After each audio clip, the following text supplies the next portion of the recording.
Hello YouTube, good morning. I am camped up here at McGaffey Campground. This is in the Cibola National Forest. It's between Grants, New Mexico and Gallup, New Mexico. Pretty much 10-15 miles right off I-40 heading west, so close to the Arizona border. It is Labor Day weekend, so today is Saturday.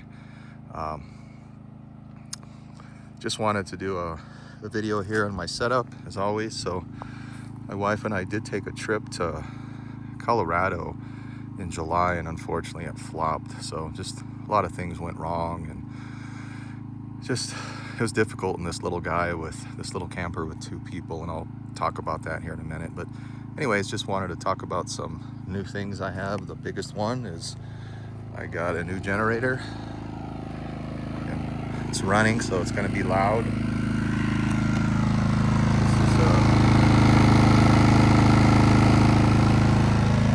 is Max Pedian rods. It's a 4,000 watt generator, and it is fantastic. So like I said, I'm leaving it running right now because I'm charging my power station. I'll try to back up here so I can talk to it. Just quick overview. The main reason I got this generator, obviously you guys know I've had a lot of problems with my little Champion, but this guy, it has more power, but the thing that sold me the most, it has a remote start. So it has an app on my phone. It has batteries. So it has 2 batteries inside of it. Try to get away a little more so you guys can hear me talk. It has 2 batteries inside of it. I'm not sure if they're connected in series or parallel, but that's what allows the remote start. Obviously to have a remote start option. So it's a little bit bigger than the Champion I had. It has a bigger gas tank. It's almost a 2-gallon gas tank, which is crazy. So I got this guy on Amazon for, I want to say it was Prime Day for like $800. I mean, so this is comparable to the Honda 3200, but the Honda doesn't have a remote start and this guy does. So man, it runs the air conditioner. It runs the air conditioner like flawless, no problem. And eco, flawless. Oh, here comes some people on bikes. I'll try to keep recording because this is going to be pretty active here. I'm right next to a trail over here. So yeah, fantastic generator. If you guys want like a separate review on it, all the features, I can, but there's a bunch of videos on YouTube, and I can't say enough good things about it. Like I mentioned before, I always put my generators on a stand, even when I had the big generator with the 5th wheel. That way you level the stand, and then the generator's level, right? It's much easier to just level the stand than you can see the mountain bikers there. I need to get another mountain bike. I have one, but it's broken. That looks like a fun trail. I walked up there a little bit yesterday. I'm gonna go back up there more today. Yeah, so this thing can go on the ground. It's totally up to you guys, however you want to do it. But for me, it's just easier to get a stand, level the stand, and then the generator's level. So it's absolutely just beautiful campground. We go to Colorado every summer. So this time we went to Pagosa Springs, and it's great, but I mean, look at what New Mexico provides, and this is 2 hours away, and it's Labor Day weekend. There's hardly anybody here. So I mean, I don't know. You have to really weigh it out if it's worth it, to travel and then to try to find a spot, and just, I don't know. I mean, New Mexico, that's the main reason I stay in New Mexico, is because of the outdoors, our forest. I mean, they're just beautiful everywhere in New Mexico. So I did get a new shower tent. And the main reason I'm trying this guy out, it has the tabs on the bottom are stronger. It has more features than the Wolfwise. It has a place to like hang your soaps. So my soap's in there from last night, your towels, and it's just a little beefier and just has more vents and features, and it's cheaper than the Wolfwise. So it was like 30 bucks. So, you know, what the heck, right? Trying it out. So let me go inside. Nothing is, oh, before I forget, shout out to these guys. We just had one, they just built one on the west side of Albuquerque. I've had Chicago style pizza before. I've never had authentic, never been to Chicago or had authentic Chicago pizza, but just a comparison, this is my hand, and this is considered a small, and I destroyed it last night, and that was a mistake because this guy's probably 2,000 calories. They really, 2 slices of this is more than enough. It looks like nothing, but it's, you know, it's a pie, right? It's a thick, but it is absolutely wonderful. So what I did is I put it in the microwave, and then I just seared it a little bit in the skillet and the stovetop, and it was just like it came out of the oven. It was perfect. All right, let's go inside. So as I move inside, I've mentioned this before. This is an important tip if you guys are looking to get power stations, at least to do what I'm doing. So the whole premise behind having 2, and specifically the top one, is the top one is not an extension of the bottom one, meaning it won't like double the wattage. What that one does is it can be a standalone power station, but the main reason I got it is to charge the bottom one. So I know it's a crazy setup. So at night, you know, this fridge is pulling almost 5 amps. That's a lot. It really is. So the bottom one is charging the house batteries overnight, you know, when I sleep. And then that guy at the top one charges the bottom one to charge the house battery. So when I wake up, the bottom one is charged fully. I can run the TV off the bottom one, whatever, the coffee pot, you know, which it barely runs, but I don't want to do it. I'd rather do it off the generator, but because that's my main one, is the bottom one, because it has an AC output to it. So I did, this guy did fail on me in Colorado, and that was one of the bummers that we had. I sent it into Blue Yeti. They repaired it. They didn't give me a lot of information. They just said they replaced the component, but they fixed it, and it's working great. No problem. So that's why I have this set up. So the top one is that's like an outdoor one. It's waterproof. It has a vent to like drain the water, and the bottom one is not waterproof, but that setup works really good for me. So right now I'm charging the top one. All right, let me go in here. So nothing new in here. It's kind of dirty.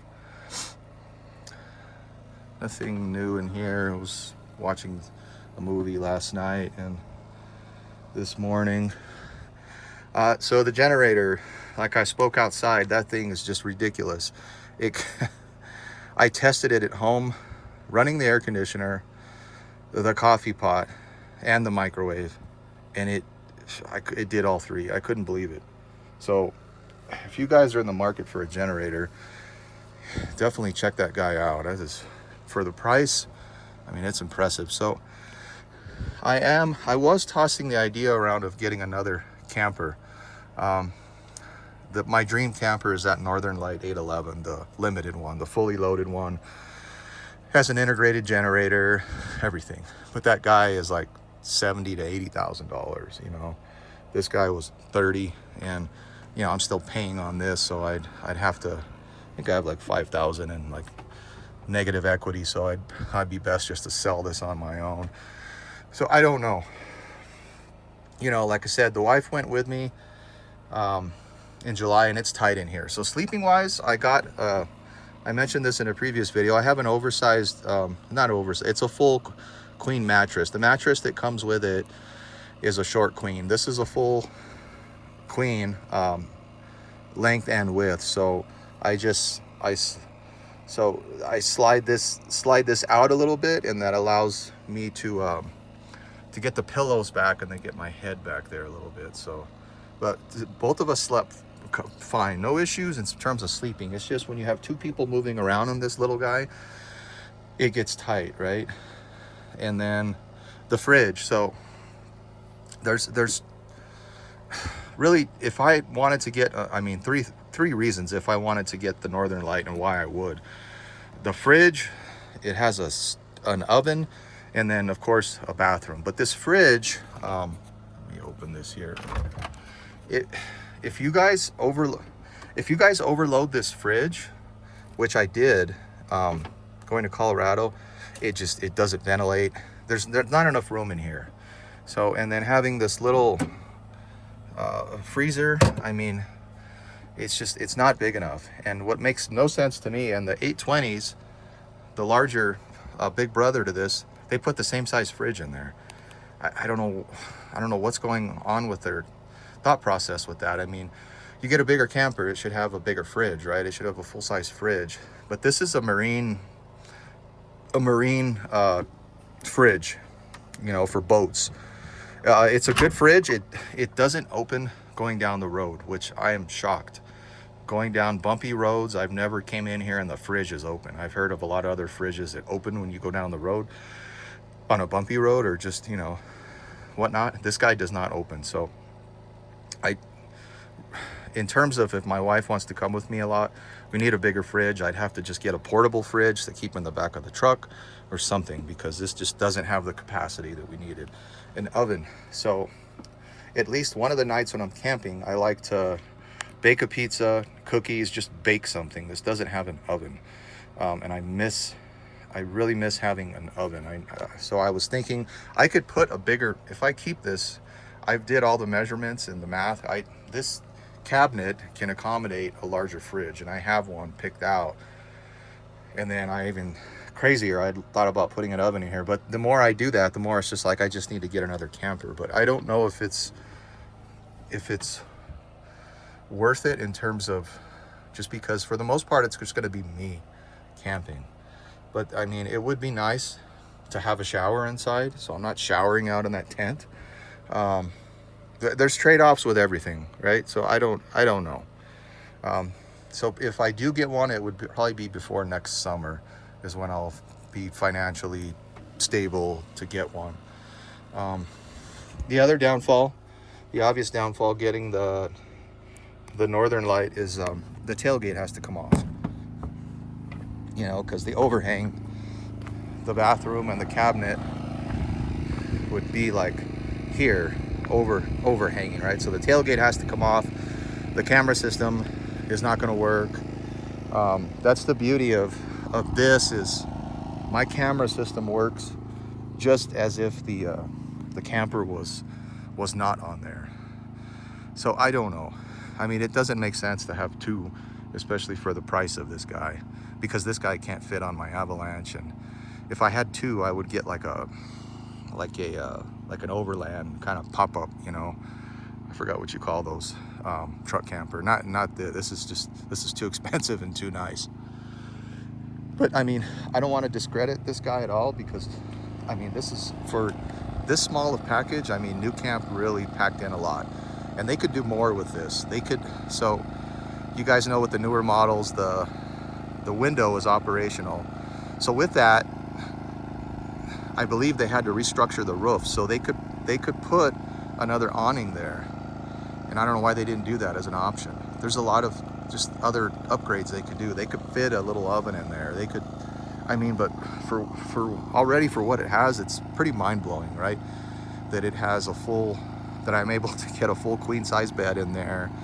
I figured out a way to mount a TV very comfortably and practically. And so, I mean, you got to really just weigh out your options. So anyways, getting back to the campground, there's a big family over there. I was worried last night because there's like 30 of them, but they were quiet, really quiet. I'm gonna go back on that trail today. Let me kind of pan out around the campground here. Back over here.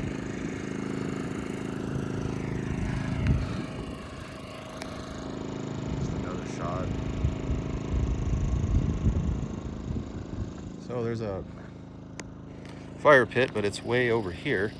I didn't realize there's a bunch of firewood. But I always bring my own firewood. So I bring oak, table, kind of just staying in that area over there because it's close to the camper and I have everything I need.